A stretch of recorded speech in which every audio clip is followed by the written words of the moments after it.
Ya, pemirsa, kami ajak Anda langsung bergabung ke gedung Mahkamah Konstitusi karena akan ada konferensi pers yang akan disampaikan oleh mantan Ketua Mahkamah Konstitusi, yakni Anwar Usman. Dan sebagaimana arahan Prof. Anwar, respon-respon ini akan disampaikan dan mohon maaf sekali tidak ada tanya jawab. Saya kira itu, terima kasih. Silahkan Prof. Anwar, waktu kami persilakan. Terima kasih Pak Sekjen. Bismillahirrahmanirrahim. Assalamualaikum warahmatullahi wabarakatuh. Selamat siang, salam sejahtera untuk kita semua. Rekan-rekan media dan seluruh rakyat Indonesia yang saya hormati.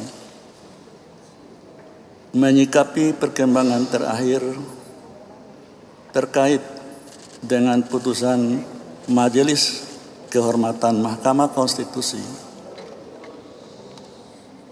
ada beberapa hal yang harus saya sampaikan untuk meluruskan berbagai fakta sebagai berikut. 1. Sesungguhnya saya mengetahui dan telah mendapatkan kabar bahwa upaya untuk melakukan politisasi dan menjadikan saya sebagai objek di dalam berbagai putusan Mahkamah Konstitusi dan putusan Mahkamah Konstitusi terakhir maupun tentang rencana pembentukan Majelis Kehormatan MK telah saya dengar sebelum Mahkamah Konstitusi MK terbentuk. Jadi saya ulangi, telah saya dengar jauh sebelum Majelis Kehormatan MK terbentuk.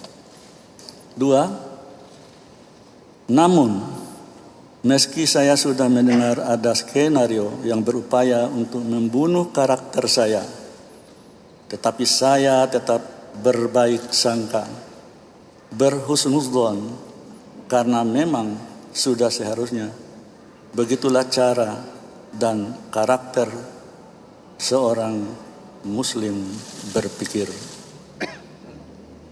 3. Saya berkeyakinan tidak ada selembar daun pun yang jatuh di muka bumi ini tanpa kehendaknya, dan sebaik-baik skenario manusia tentu jauh lebih baik skenario Allah Subhanahu wa Ta'ala, Tuhan yang Maha Kuasa. 4.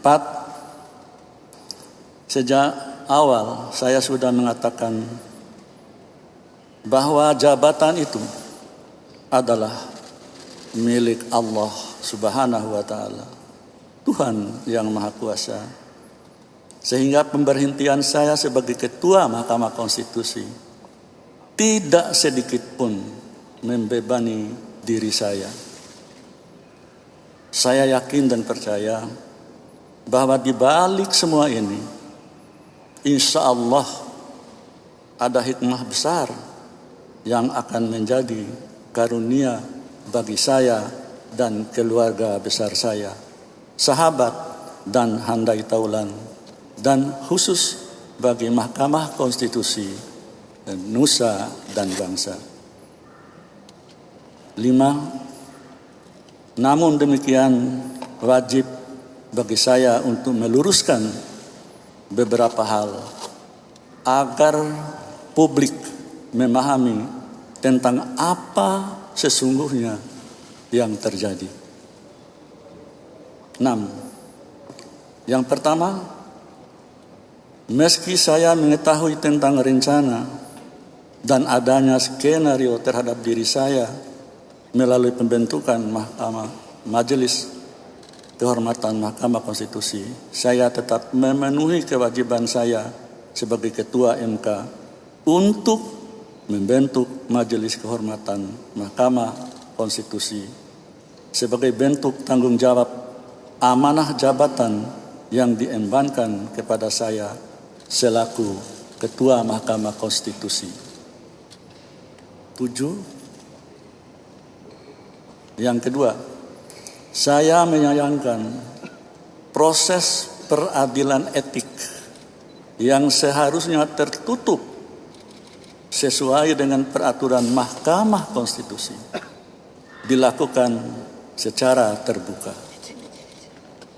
Hal itu secara normatif tentu menyalahi aturan dan tidak sejalan dengan tujuan dibentuknya Majelis Kehormatan yang ditujukan untuk menjaga keluhuran dan martabat hakim konstitusi, baik secara individual maupun secara institusional. Kedelapan, begitu pula halnya tentang putusan Majelis Kehormatan Mahkamah Konstitusi. Meski dengan dalih melakukan terobosan hukum dengan tujuan mengembalikan citra Mahkamah Konstitusi di mata publik, hal tersebut tetap merupakan pelanggaran norma terhadap ketentuan yang berlaku. Namun, sebagai Ketua Mahkamah Konstitusi saat itu, saya tetap tidak berupaya untuk mencegah atau intervensi terhadap proses atau jalannya persidangan Majelis Kehormatan Etik yang tengah berlangsung.